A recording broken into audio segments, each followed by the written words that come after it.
guys, welcome back. Just wanted to make a quick video. I haven't made one in a few days. I'm still working on the pickup truck. I had some other obligations I had to do the past couple days, so I haven't been able to get as much done as I wanted to on the truck. It is almost done. I have a little bit more body work to do on the passenger bedside. Tailgate's in really good shape. That's just going to need to be sanded down and primered. The roof has a dent in the middle, which I need to fix. And I got to weld in the new rocker panel. So let's do a walk around of the truck, and then I want to show you some plans I have for the shop here. Okay, so I've done all the heavy body work. Let's put it that way. Is it perfectly straight? No. Do I know how straight it is yet? No, not until I primer it. But I've gotten all the big areas that I could feel really well. The problem is when you have multiple layers of materials here like this, when you've sanded through them, because obviously all the areas that have been sanded through are high spots in the paint, okay? And I didn't break through the metal except for right here because there was some rust on the edge of the hood, so I ground it to bare metal because I wanted to get rid of the surface rust. But anyways, so I don't really know for sure how this is going to look until it gets primered. Bed sides were in really bad shape. This side, I have a little bit more I'm doing around here. This was dented about every 6 inches or so. There was a dent going down the side of the bed. So I chose to just mud the whole top rail here. When I got to grinding in the bottom of the bed, that was all full of mud back here to the point where I probably ground almost a quart of Bondo off of here. That's how freaking overfilled this was with filler. So bad, in fact, that this right here was half of this size. This was kind of coming like this with my finger. So I have ground it down to where I'm going through the filler, and it's pretty straight. I got a little bit of a high spot right here, I think. But once again, I have multiple layers of filler here, so I don't really know for sure yet until I primer it what it's going to end up looking like. Obviously, I'm going to be hand block sanding when it gets to that point. We're going to use a polyester primer on this, and I'll show it to you. This, usually when metal shows that this is a high spot, okay? But it doesn't feel that bad. It feels very, very, very minorly high. So I think with a couple good coats of a polyester high build primer is going to take care of that. So that's why I don't want to get too critical. Could I tap this in with a hammer lightly and put another coat of mud? Yes, I could. But I have a good feeling that the polyester primer is going to fill all that in. This side is almost done. This side is nowhere near in bad a shape as the other maternal lights on. So once again, whole top dinged all the way down, bed rail dinged all the way down. This side's not too bad down here. Both sides had some funkiness going on here. I don't know if that was maybe how they made the bed sides from the molds that they used, that they pressed them into. This does not have a ton of filler in it. This is actually bare metal, and the brown spots are red primer. It's not rust. So this side's almost done. So basically by tomorrow evening, I would like to have all the body work done on this thing. Today's Sunday. We're in another freaking snowstorm. But the tailgate, like I said, I felt it down yesterday. You can see where I ran my hands up and down. It feels really good. This is getting filled in with that filler panel right here. And this filler panel, we're going to leave this silver. I'm going to polish this up, and we're going to paint this insert black, gloss black, and this will stay silver. So that's how the guy wants it. We've got a little bit of rippliness down here. Not too big a deal. That should be pretty easy. It's actually, to be honest with you, it seems like more like paint chipping than anything. I got to do a little bit of work to the roll pan, but I would say by tomorrow evening I should be close to getting this thing ready for primer. Let's go take a look, show you the polyester primer I'm going to be using. I think I said this in the other video. I did untape the dually, so this is ready to get moved out and that get moved over here so that I can get that thing in primer. If you're wondering what this piece of metal is I use this piece of metal, and because this heater comes out right here, right next to the tire, I get worried because that's like 300-degree heat. So I put that metal in front of the tires, and I leave a gap about 6-8 inches. And what that metal does is disperses the heat away from the tire itself. I could take the tire off of the truck if I need to, but this dually is obviously bigger than anything else that I've ever painted. So this is a polyester primer I'm going to be using. This is made by Evercoat. This is almost a year old, so I need to use it up before it goes bad. It has a shelf life of about a year, maybe 2 years if you're lucky. This is always in a heated and controlled environment. I did shake it. It feels fine, but we're going to use it. It's a buff color. I must have gotten a deal on it. I bought 2 gallons of it. And that's probably why I have buff color rather than gray or black or anything like that. But to be honest with you, I've never used this. I've heard horror stories about polyester primer, and I've heard good things about polyester primer. Most of the horror stories that I've researched on polyester primer stems from not using the product correctly. Okay, first off, polyester primer cannot be sprayed over bare metal. You cannot go over bare metal. That's a 100% no, not allowed. So I'm going to put a coat of epoxy primer over that whole entire truck before I even start putting the feather fill on. Okay. Another thing with feather fill, do not do door jams, do not do trunk jams, do not do hood jams or anything like that. When this stuff builds in a crevice of a panel, a door jam or anything like that, it can pull away from the corners because it's too thick, it's too heavy, it's not meant for that. Basically, think of this stuff as nothing different than that glazing filler that I use from U-Pull. Okay, that glazing filler that I use from U-Pull is a polyester filler. Okay, and it uses a hardener just like this.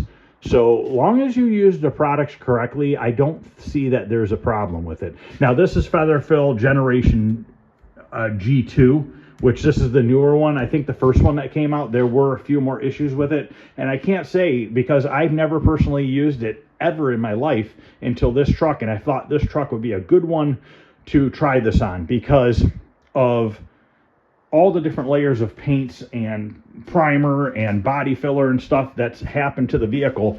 This vehicle is not a high dollar paint job to where it's getting stripped down to bare metal. It doesn't warrant it because a long bed Chevy pickup truck are just not worth tons of money.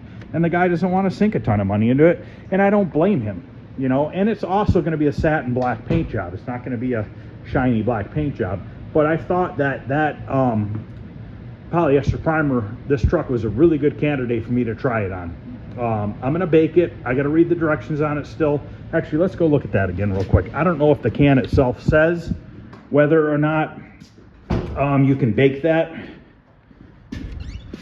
If anybody watches this video can chime in and has used this and give me a little advice, I would appreciate it. That would be very helpful. Okay, so here, dry time, slash time, 5 to 10 minutes between coats, which is not a big deal because by the time I get around the vehicle, I can just start back over and second coat it right away. Dry time, 70 to 90 minutes at 72 degrees, 4 to 6 hours over etch primer. Bake for 30 minutes at 140 degrees. So I will definitely be baking it at 140 degrees because I thoroughly believe in heating up any sort of primers, because what it does is it dries it and it shrinks it. So basically you heat it up to 140 degrees for half an hour, okay, and then it sort of just kind of shrinks up on you. It dries up. It's like putting meat in your oven, like a chicken breast, and you put it on 400 degrees on a flat plate for an hour. What's going to happen? It's going to shrivel up and be a hard piece of meat. You know, same thing. Kind of a weird analogy, but you guys get the idea. So that's where I'm at with this. It's almost ready. I just haven't done any videos because do you guys really want to watch me block sand down the side of a bedside? I mean, let me know. If you want me to, I'll make videos of it. It's just kind of boring, and it's just kind of, I've showed it before in the past. I would rather show guide coating and block sanding down the polyester primers and stuff like that. But I'm just hoping if I put a whole gallon on this truck, who knows, maybe even a little bit more, we'll see. I don't want to break into the second gallon if I don't need to, because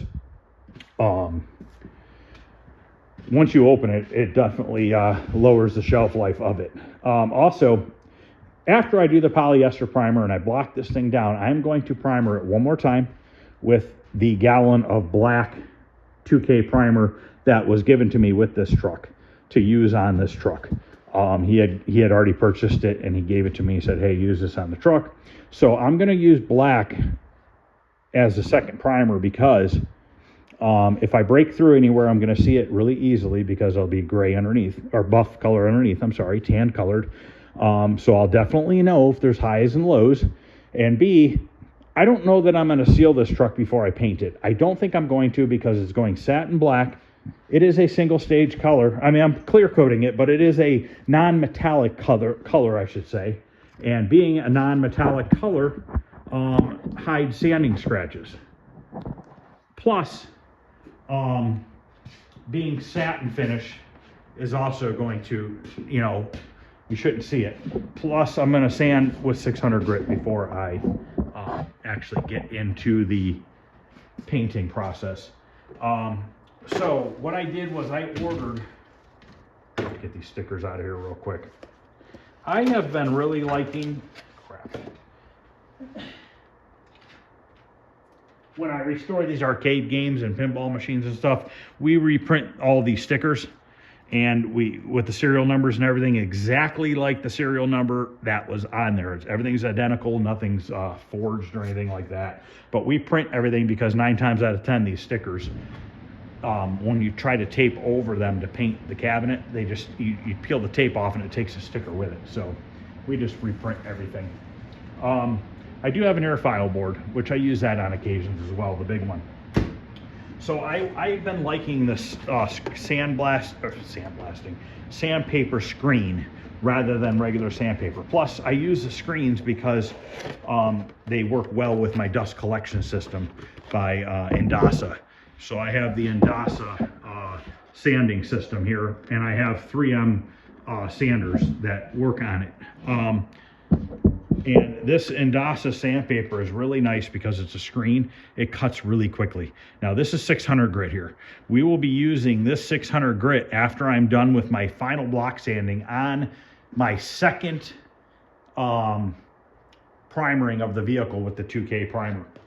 We'll hit it with 600 grit. I'll probably use a foam, half-inch foam interface pad between the sandpaper and the sander itself. And what that's going to do is that creates a cushion, which means if you have a rough sanding block on your DA sander and you start hitting the edges, you're going to grind that right off. With the half-inch pad underneath your sandpaper, it kind of glides over it and it doesn't tend to ruin or wipe out your edges. So I bought another box of 600 grit, 50 sheets come in a box, and this is 320 grit. These are about 40 bucks, $40 to $50 a box for 50 sheets. It's not cheap. It's not super duper expensive, but it's nice because of the dust collection system. I also had to order a new pad for my 3M inline sander because they're junk. These stupid things don't last very long, and what happens is, if you were noticing when I was sanding the hood, the paper started sliding off of it. The Velcro wears off on this, and then the paper doesn't want to stick to it anymore. And these stupid things by 3M are $42 a pad. So every year I need to buy a $42 pad for my $400 frickin' sander, which is stupid. It's kind of frustrating because you pay a lot of money for this and the shit breaks that fast within a year, and I don't use it that often, and it wears out that frickin' quickly. So I got to swap this pad out for this one. Just got to take out these little Allen screws, pop this one in place, and we'll be good to go again. Because after my second primering, I always like to block sand down my primer with 180 grit. Even the 2K primer, I like to block it with 180 grit because the 180 grit, when you use a more of a coarse sanding paper, when you're doing your body filler sanding, or your primer sanding, is if you have 180 grit, it's going to cut right through and flat. if you have 320, 400, 600, here's what could happen. Your sandpaper can kind of slide over top and not cut through the primer, and it could cause rippliness. So after my second 2K primering with the black primer, I'm going to hand block it with an 18-inch block, 16-inch block, whatever I have down there, and with 180 grit. And then I'll probably jump to 320 on here and go over the whole panels with this. Just going at a nice angle with this. Don't put a lot of pressure. Just kind of let it glide along the surface. So all we're doing is we're sanding out the 180 marks with the 320. And then I'll go over it with the 600 grit on a DA with the interface pad. And at that point, we should be looking really good. So that's how the truck's coming along. I want to have it in primer in the next couple days. Unfortunately, winter in Ohio, this winter in particular, sucks, and it just keeps snowing and snowing and snowing. And what happens is it's hard for me to move vehicles around even when I plow the driveway because it's ice underneath. And I keep getting, especially two-wheel drive pickup trucks, stuck in the freaking driveway. Got to have my neighbor come down, give me a hand, getting it in the shop, you know, or I'm pushing it with another vehicle, dragging it with a chain one way or the other. So I came up, well, I didn't come up with this idea. I watched Pole Barn Garage on YouTube, and he has a winch set up in the back of his shop against the back wall. So I was watching, I was like, huh, that would be a really good idea. So I went to Harbor Freight and bought a 9,500 pound winch, which is probably overkill. And I bought a receiver here. This is a winch mount, and I bought these two things here. And I'm gonna show you what I plan on doing. So I bought two of these, one of those ones that slide into a receiver, and then a 9,500 pound winch. And also I bought this. So basically, I spent just around $500 for all this stuff, okay? But if it saves me, the older I get, the harder it gets for me to push this shit around. So if it saves me a bunch of backache and everything else, pulling cars in the shop and not relying on other people to help me, that to me is a win. Plus, I plow with my Jeep. You know, sometimes we get 2-3 feet of snow at a time, and I do occasionally get stuck in the Jeep.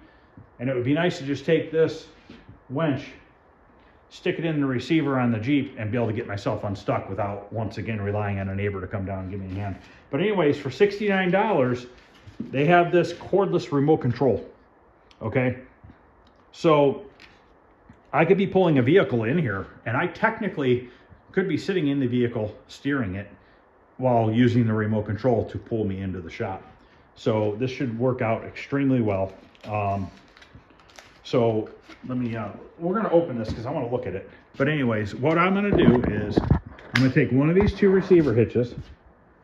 I'm gonna use red heads, which are fasteners they use for concrete. These are 1/2 inch diameter, 3 inch long red heads. I'm gonna put 4 in each receiver. There's 4 holes. I probably have to drill the holes a little bigger to accept those 1/2 inchers. And we're gonna permanently mount that receiver to the floor down here. Right here in the corner. I have a cabinet here, so I'm not really gonna be tripping on it. So I'm gonna mount it right down here on the floor. So when it comes time for me to pull a car in, I can bring that winch over to here, slide it into the receiver hitch, slide a pin in it, and then be good to go. And I'm gonna show you how I'm gonna power it as well. And then in the spray booth here, I'm just gonna mount one right here, right against this front wall. Yeah, you know, I'm gonna have to get used to stepping over that. Normally I don't have vehicles this close. This is probably the biggest vehicle I'll ever have in here. Even that long bed regular cab is shorter than this. It stops about here. So the chances of me walking right against here are pretty slim. But it's, you know, if I trip a couple times, eventually I'll learn, right? Or break my other knee. I don't know, one or the other.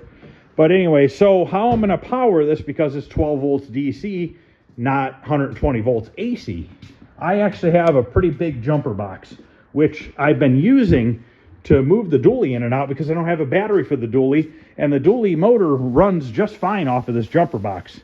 It's in this cabinet. It's always charged. It's 1700. Hold on a minute. Move this cabinet so I can see in here. It's 1700 amp peak amps, 12 volts, and it has 500 cold cranking amps.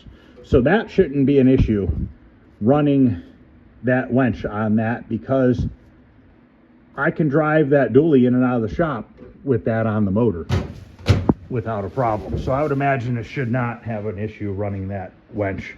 So I want to open this up and kind of look at the receiver and stuff like that, and this cordless remote and stuff, and you guys will have to let me know what you think. They had 15% off of one item at Harbor Freight, so I got 15% off the wench, which was $48 off. It was like $319 minus $48.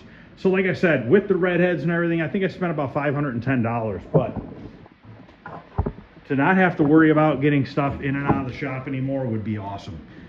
Not as much out as in, because it does come on a slight incline, not horrible, but a little bit of an incline, and there's a ledge in the door opening here. The 9,500 pound wench has a 65-foot cable. This shop from the back wall to the outside is 32 feet. And then that driveway out there is probably only 40 feet deep. So should be plenty long enough for the cable. If for some reason I have to pull a little farther than that, then I'll put a chain on it. So they sold two different style cordless controllers, okay? This one's $59 or $69, 59 or 69, I forget. And then they had one for $39. The difference is the controller style on this is a little bit different. And also this came with a blow mold case, okay? Well, I figured for an extra $30, I should probably get the case, because this is not something that's gonna be used all the time, okay? So why not keep it in a case to where it's not going to get destroyed or filled with Bondo dust and everything else. So we have this receiver here that plugs into the wench. You can also use it by cable if you wanted to.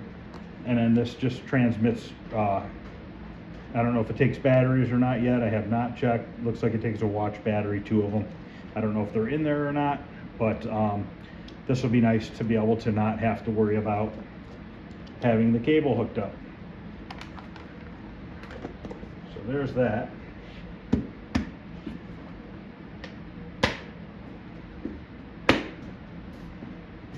Let's open up one of these. I gotta sit down.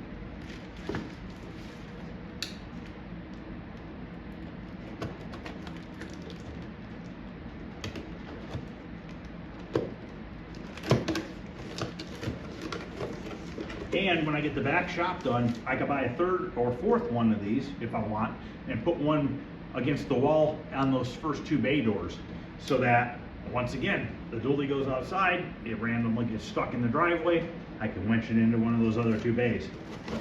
So they might be 1/2-inch holes. So those are the 4 holes. We're gonna drill it right into the concrete. I have to check still to see if this can stay flush on the concrete, or if I need to build it up with maybe a plate underneath. I don't know yet. I'm not sure how the wench will fit on there. And then I bought a pin, which I'll just honestly don't know if I'll put the clevis pin on. Maybe I will, maybe I won't, but slide this one in there. It's got a nice big handle so I can get it in and out easily.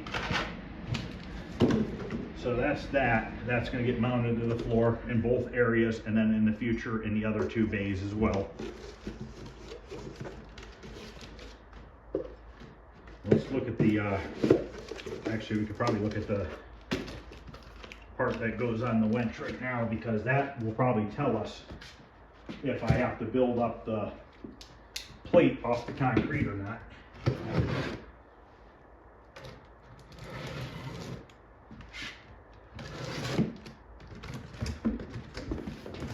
And I'm gonna get this installed probably at the beginning of the week. At some point, maybe Tuesday, Wednesday, I don't know. Whenever I gotta move these vehicles around. So maybe I'll do a video on that if you guys wanna see the video of me installing this and it working. So I believe this goes this way.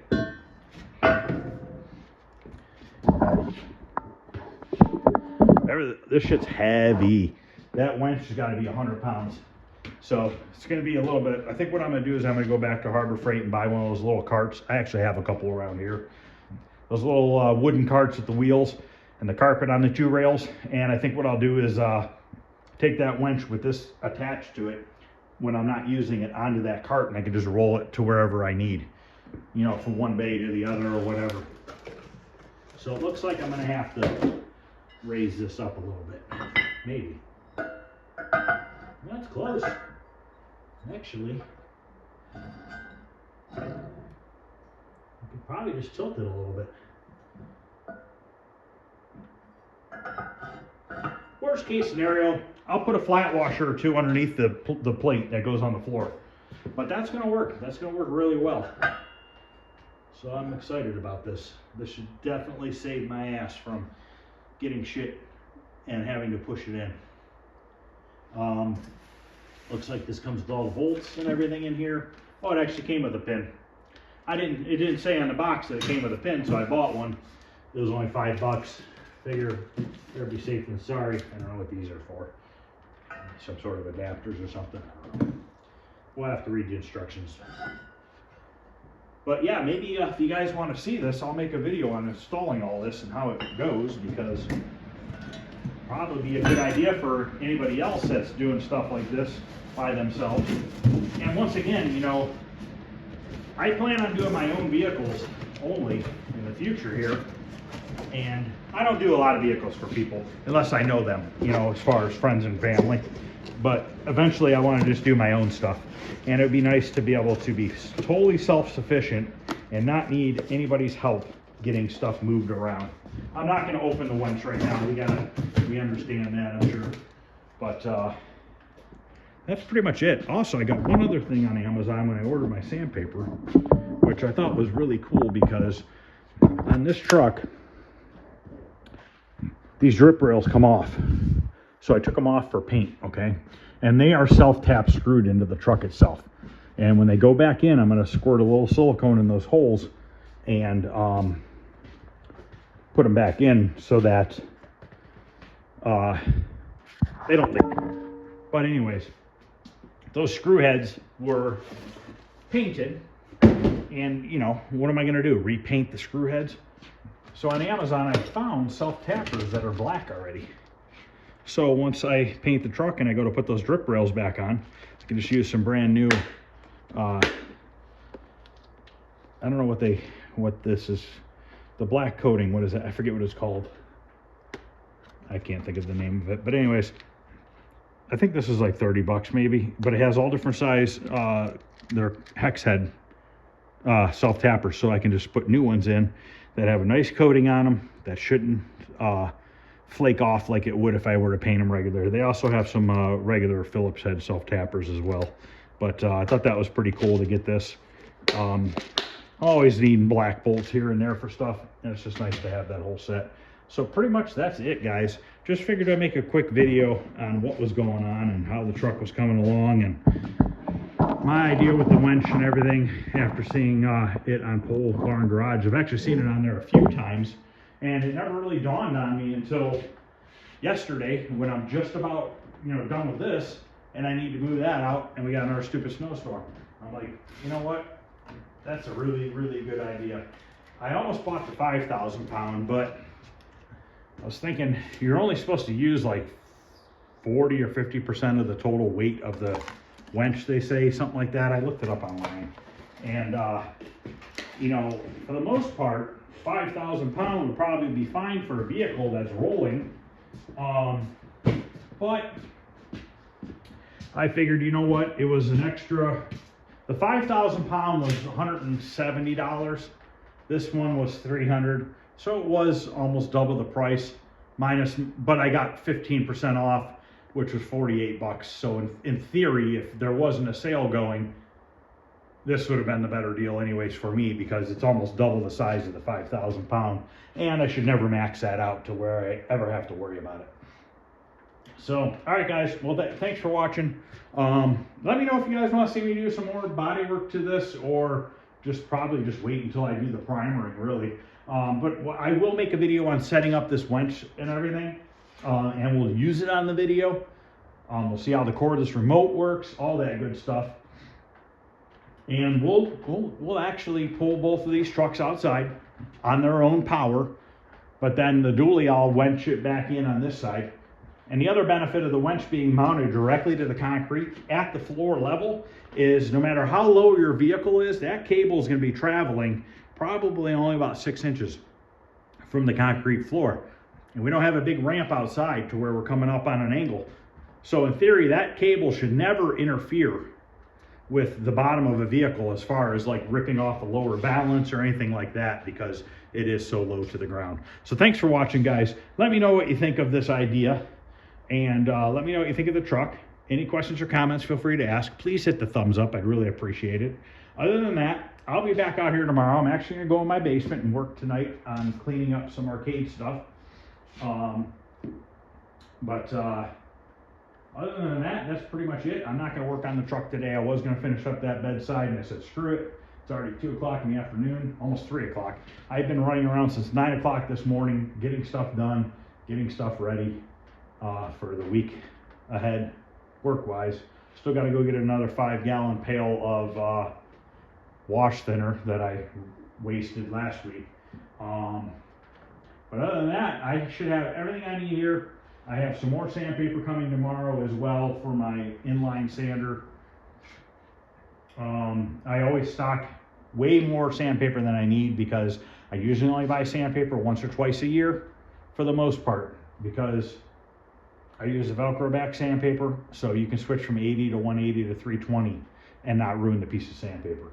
So thanks for watching, guys. I appreciate it. I'll see you guys later. Also, if you haven't subscribed, consider subscribing. I have tons of content coming over this next year of vehicles I'm working on, shop remodeling, building signs, building booths out of 59 Impala quarter panels. I mean, I've got all kinds of weird stuff coming up. So if you guys are interested in that kind of stuff, please subscribe. Doesn't cost anything. Just lets you know when new videos come out. Other than that, guys, I'll see you later. Thanks for watching.